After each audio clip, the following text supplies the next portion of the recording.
여호와여, 의의 호소를 들으소서. 나의 부르짖음에 주의하소서. 거짓되지 않은 입술에서 나오는 나의 기도에 귀를 기울이소서.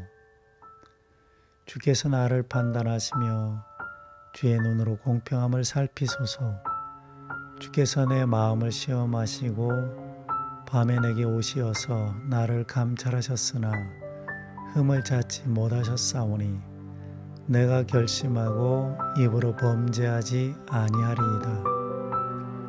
사람의 행사로 논하면 나는 주의 입술의 말씀을 따라 스스로 삼가서 포악한 자의 길을 가지 아니하였사오며 나의 걸음이 주의 길을 굳게 지키고 실족하지 아니하였나이다. 하나님이여, 내게 응답하시겠으므로 내가 불러싸오니 내게 귀를 기울여 내 말을 들으소서. 주께 피하는 자들을 그 일어나 치는 자들에게서 오른손으로 구원하시는 주여, 주의 기이한 사랑을 나타내소서.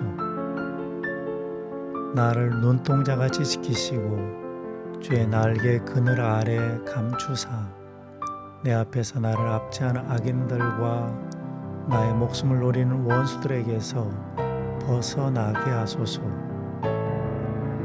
그들의 마음은 기름에 잠겼으며 그들의 입은 교만하게 말하나이다. 이제 우리가 걸어가는 것을 그들이 애워싸서 노려보고 땅에 엎드려 드리려 하나이다.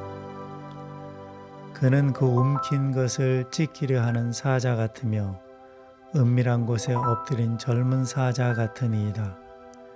여호와여, 일어나 그를 대항하여 넘어뜨리시고 주의 칼로 악인에게서 나의 영혼을 구원하소서. 여호와여, 이 세상에 살아있는 동안 그들의 분깃을 받는 사람들에게서 주의 손으로 나를 구하소서. 그들은 주의 제물로 배를 채우고 자녀로 만족하고 그들의 남은 산업을 그들의 어린 아이들에게 물려주는 자니이다. 나는 의로운 중에 주의 얼굴을 배우리니 깰 때에 주의 형상으로 만족하리이다. 아멘.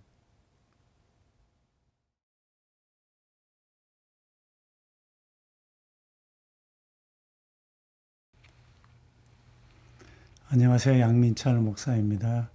목요 묵상을 맞이해서 오늘 또 말씀의 자리로 여러분을 초대합니다. 시편 묵상은 은혜롭지만 어렵습니다. 은혜로운 이유는 아마도 시편 기자가 만난 현실과 우리가 사는 현실이 매우 흡사하기 때문인 것 같습니다. 말씀대로 사는데 말씀대로 살지 않는, 심지어 악하게 사는 사람들이 득세하고 말씀을 따라 사는 이들은 압제를 당하는 현실, 그것에 대한 갈등과 탄식과 탄원, 그리고 세상의 정의를 바라는데 정의롭지 못한 현실들, 여기에 따른 기도와 하나님을 향한 탄원, 이런 내용들이 시편 기자가 사는 시대와 우리가 사는 시대가 유사하기 때문에 이런 공감대 안에서 은혜를 느끼는 것 같습니다. 반면에 150편이나 되는 방대한 분량에 비해서 그 주제와 내용이 그렇게 많지 않다는 것입니다. 해서 시편 한 10개 또는 20개 정도만 가면 벌써 많은 내용들이 반복되는 것을 경험합니다. 똑같은 패턴의 말씀들을 새롭게 묵상하려고 하니까 그 묵상을 준비하는 사람이나 또 묵상하는 사람도 별 재미를 못 느끼는 게 시편 묵상의 어려움이라고 생각합니다. 그래서 조금 더 재미있게 시편을 묵상하기 위해서 어떻게 하면 좋을까를 생각하다가 저는 질문이라는 방법을 선택했습니다. 본문 내용은 비슷비슷할지라도 조금씩 다른 질문을 던짐으로써 답도 좀 다르게 느끼고 또 발견하고 그렇게 한다면 150편까지의 묵상이 그리 어렵지는 않겠다라는 생각이 듭니다. 오늘 17편 역시도 반복되는 부분이기도 한데요. 이런 비슷한 내용의 말씀 앞에 저는 세 가지 질문을 준비했어요. 첫 번째 질문은 이런 것입니다. 세상은 어떤 곳일까요? 시편 기자가 만난 세상은 악이 도사리고 있는 곳입니다. 9절을 보겠습니다. 내 앞에서 나를 압제하는 악인들과 나의 목숨을 노리는 원수들에게서 벗어나게 하소서라고 되어 있어요. 그가 만난 세상은 압제와 살인이 도사리고 있는 곳입니다. 사람들이 어떤 그 힘을 악용하는 거죠. 힘을 폭력적으로 사용하다 보니 누군가를 짓누르는 압제, 그 폭력의 최종적 단계는 살인입니다. 그래서 압제와 살인이 가득한 곳, 시편 기자가 만난 세상입니다. 또 13절 보시면 주의 칼로 악인에게서 나의 영혼을 구원하소서, 악인에게서 구원해 주십시오. 그 세상에는 악인이 있습니다. 악인이 존재하는 곳, 그것이 세상이라는 말입니다. 이웃에게 해를 끼치고 이웃의 소중한 것을 빼앗는 것을 악행이라고 말합니다. 악행의 원인은 탐욕 때문입니다. 사람에게 욕심이 있는데 그 정당한 대가를 지불하는 욕심은 바른 욕심이에요. 이런 욕심은 삶의 활력을 불어넣죠. 그런데 반면에 나쁜 욕심도 있다는 거죠. 대가를 지불하지 않는 욕심. 또 대가는 요만큼 지불하고 이만큼 가지려는, 그렇게 하다 보니까 타인의 소중한 것까지 탐하게 되죠. 이런 나쁜 욕심 때문에 세상에 악행이 존재하고 악행만큼 고통의 신음소리가 가득하죠. 이런 사회는 정의롭지 못하다라는 것입니다. 지나친 욕심, 나쁜 욕심은 삶을 오염시킬 뿐 아니라 평화로운 관계를 전쟁하는 관계, 삶의 현장을 전쟁터로 전락시킵니다. 이제 곧 봄이 되는데 봄 되면 날이 따뜻해지니까 야외로 막 나가고 싶은 마음이 들어요. 또 나가면 꽃이 있잖아요. 꽃이 참 아름답고 향기롭죠. 하지만 대한민국의 봄은 꽃향기만큼이나 피 비린내가 나는 역사를 갖고 있습니다. 제주 4.3 사건. 제주도민의 10분의 1이 빨갱이라는 누명을 쓰고 학살을 당한 너무나 가슴 아픈 처참한 사건입니다. 4.16 세월호 참사 4월달 봄에 벌어졌죠. 304명의 사람들이 단 한 명의 구조자 없이 수장된 너무나 끔찍하고 너무나 고통스러운 사건입니다. 지금 생각해도 가슴이 먹먹해지죠. 독재 권력으로부터 나라를 어떤 그 민주적 사회로 회복하기 위한 4.19 혁명, 그렇게 해서 독재 권력의 손에서 나라를 찾아왔더니 군인들이 나섰죠. 5.16 군사 쿠데타. 많은 사람을 압제했어요. 5월 달에는 이보다 더 아픈 사건이 있습니다. 80년 5월 광주 5.18 사건, 민주화 항쟁. 이것은 너무나 아픈 사건입니다. 또 6월 달로 가면은 영화 1987에서 보았듯이 6월 항쟁이 벌어졌죠. 박종철, 이한열이 죽었습니다. 그들만 희생자이겠습니까? 민주화 과정 속에 수많은 사람이 죽임을 당했습니다. 가장 아름다운 계절인 4월, 5월, 6월에 가장 아픈 역사를 가지고 있는 나라가 우리나라입니다. 싱그러운 봄날 이런 아픈 역사가 기록될 수밖에 없었던 것은 몇몇 사람들의 욕심 때문입니다. 그 욕심이 지나치다 보니 싱그러운 봄날, 꽃향기보다 더 강력한 피 비린내가 나고 말았다라는 것입니다. 권력을 가진 자가 사욕에 사로잡히면 그 권력은 국민을 압제하는 수단이 됩니다. 이런 압제를 민주화 과정에서 치떨리게 경험하였습니다. 누가복음 10장에 보면 강도 만난 자의 비유가 나오는데 우리는 강도 하면은 이 마귀만 생각하지만 나도 강도가 될 수 있습니다. 누가 강도입니까? 이웃의 소중한 것을 강제로 탈취하는 자가 강도입니다.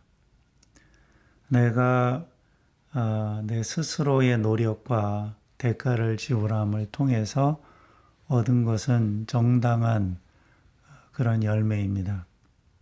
그런데 남이 그렇게 일구어 놓은 것을 빼앗는 것, 내 어떤 폭력적인 힘을 사용해서 빼앗는 것, 그 교묘한 꾀를 써서 빼앗는 것, 이런 것이 강도짓입니다.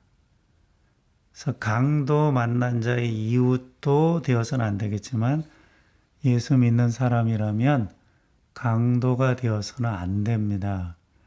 예수 믿는 사람은 예수님처럼 강도 만난 사람의 이웃이 되어야 한다라는 것입니다. 첫 번째 질문은 세상은 어떤 곳인가? 라는 질문이었는데요. 이 질문에 대한 답은 이것이죠. 세상은 강도가 있는 곳, 압제와 살인이 존재하는 곳, 압제와 살인은 욕심 때문이라는 것. 그래서 욕심에 대한 성찰이 없이는 세상은 계속 전쟁터가 되고 만다라는 것입니다. 두 번째 질문을 던져봅니다. 나의 갈등은 무엇입니까? 나는 무엇의 갈등을 느끼고 있습니까? 4절부터 6절을 읽어드릴게요.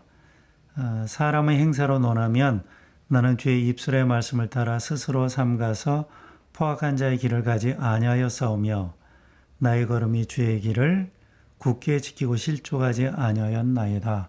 하나님이여 내게 응답하시겠으므로 내가 불렀사오니 내게 귀를 기울여 내 말을 들으소서. 시편 기자는 자신의 결백을 주장했죠. 말씀 앞에 신실한 자신의 삶을 증언했습니다. 나는 주의 말씀을 따라 살았습니다. 포악한 자의 길로 가지 않았습니다. 그런데 왜 내 기도가 응답되지 않습니까? 이런 갈등이 존재하는 거예요. 말씀대로 사는데 말씀을 저버린 저들보다 왜 내가 더 잘 살지 못하는 것입니까? 말씀을 따라 선하게 살고자 애쓰는데 악행하는 저들은 떵떵거리며 사는데 나는 왜 허덕여야 합니까? 이런 갈등이 존재하는 거죠. 친일파의 후손은 잘 먹고 잘 사는데 반하여 독립운동가 후손은 어렵게 삽니다. 군부에 항거한 민주 시민들은 한을 품고 사는데 전두환은 잘 먹고 잘 살다 갔습니다. 정의롭지 못한 세상에 대한 갈등은 어느 시대에나 존재했던 것 같습니다. 예수 믿는 나와 믿지 않는 다른 사람을 보며 갈등하는 경우도 있죠. 나는 가난하게 사는데 그는 잘 산다 이런 겁니다. 안 믿는데 나보다 더 잘 산다는 것입니다. 예수 믿는 내가 나은 게 뭡니까? 이런 질문을 던지게 되는 거죠. 이런 갈등에 대한 나의 답은 무엇입니까? 여러분의 답은 무엇입니까? 저는 이렇게 답을 해봤습니다. 세상은 세상일 뿐 하나님의 나라는 아니다.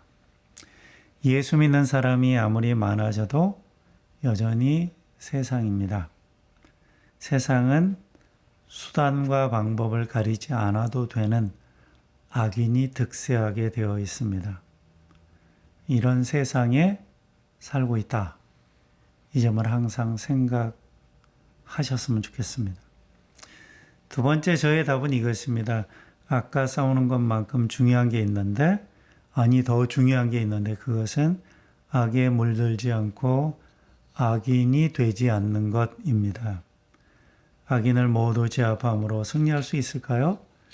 여러분, 그런 세상은 오지 않을 것입니다.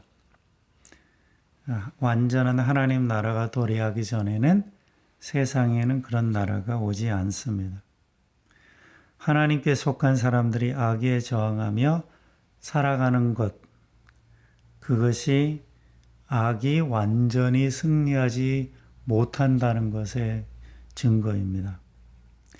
이런 불꽃들이 살아있는 한 어둠은 완전하게 세상을 장악하지 못합니다. 또 이런 불꽃은 저 영원한 완전한 하나님 나라가 우리 가운데 도래한다는 것의 그 선포입니다. 모쪼록 우리 믿음의 가족들이 세상에 존재하는 악인들이 더 잘 되는 것을 보고 막 불만만 갖지 말고 이러한 세상에 살면서 진리의 등불, 하나님의 정의로운 세상에 대한 증언자, 그 나라가 온다는 것의 선포자로 삶을 살아가시기 바랍니다. 마지막으로 또 이런 그 갈등에 대한 답을 해보고 싶어요. 세상은 돈으로 평가하지만 하나님은 자신의 말씀으로 우리를 평가하십니다. 내가 더 부자가 아니더라도 그 말씀을 따라 산다면 스스로 토닥일 필요가 있겠어요. 내가 믿는 신앙의 우월성을 돈의 많고 적음으로 평가하지 않으셨으면 좋겠습니다. 만약에 우리가 더 많아지고 더 잘 살기 원한다면 치밀한 분석을 해야 되겠죠. 그냥 끈질긴 노력을 해야 되겠죠. 그래서 세상에서도 잘 살면서 또 말씀을 증언하는 자로 산다면 더 바랄 게 없겠습니다. 그런데 만약에 우리가 결과된 경제적 현실을 갖고서 신앙의 우월성이 뭐냐라는 질문을 던진다면 우리는 스스로 초라해지고 하나님을 의심하게 될 것입니다. 좀 그것을 별개의 문제로 두었으면 좋겠어요. 내가 열심히 믿어도 낮은 경제적 결과로 살 수도 있고 또 낮은 경제적 결과에도 불구하고 훌륭한 신앙이 존재한다라는 것도 생각했으면 좋겠습니다. 그래서 신앙적으로 훌륭할 뿐 아니라 경제적으로도 좀 높은 결과를 얻기 위해서는 아까 말씀드린 대로 치밀한 분석과 끈질긴 노력 이런 것을 병행하면서 이런 갈등하는 시간을 좀 줄였으면 좋겠어요. 마지막 세 번째 질문은 이런 질문을 던져봅니다. 나는 어떤 결단을 내려야 할까요? 이런 세상에 살면서 불합리한 것처럼 보여지는 이런 세상에 살면서 나는 어떤 결단을 내려야 됩니까? 14절, 15절을 읽어드립니다. 여호와여 이 세상에 살아있는 동안 그들의 분깃을 받는 사람들에게서 주의 손으로 나를 구하소서. 그들은 주의 제물로 배를 채우고 자녀로 만족하고 그들의 남은 산업을 그들의 어린 아이들에게 물려주는 자니이다. 나는 의로운 중에 주의 얼굴을 배우리니 깰 때 주의 형상으로 만족하리이다. 두 가지 삶이 있어요. 부자로 살면서 막 호의호식하다가 나중에 자녀들에게 유산을 상속할 수 있는 여유로운 삶. 그 다음에 또 하나의 삶은 하나님의 형상을 세상에 보여주는 선하고 정의롭고 아름다운 삶. 이 두 삶이 섞였으면 좋겠습니다.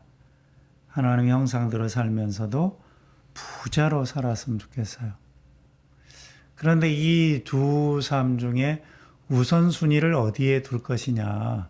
둘 다 원하지만 둘 중에 하나를 극단적으로 선택해야 된다면 어떤 삶을 선택하시겠습니까? 여러분의 결단은 무엇입니까? 시편 기자의 결단은 하나님의 형상을 따라 살겠다는 거죠. 부자 되고 말고는 나중에 문제고 일단 내가 선택할 것은 하나님의 형상을 따라 살겠다는 거죠. 이것은 저의 결단이기도 합니다. 우리 믿음의 가족들 모두의 결단이었으면 좋겠어요. 부자 되고 말고는 나중 가서 생각할 문제입니다. 신앙적 결단은 먼저 내 삶에서 하나님의 형상을 드러내야 되겠다. 하나님이 얼마나 좋은 분인지를 보여줘야 되겠다. 그 아들의 형상을 본받아 살아야 되겠다. 이 결심에 있어서는 흔들려서는 안 돼요. 가난하다고 해서 흔들려서도 안 됩니다. 이렇게 살아봤자 아무 소용없어. 그리고 무너져서도 안 돼요.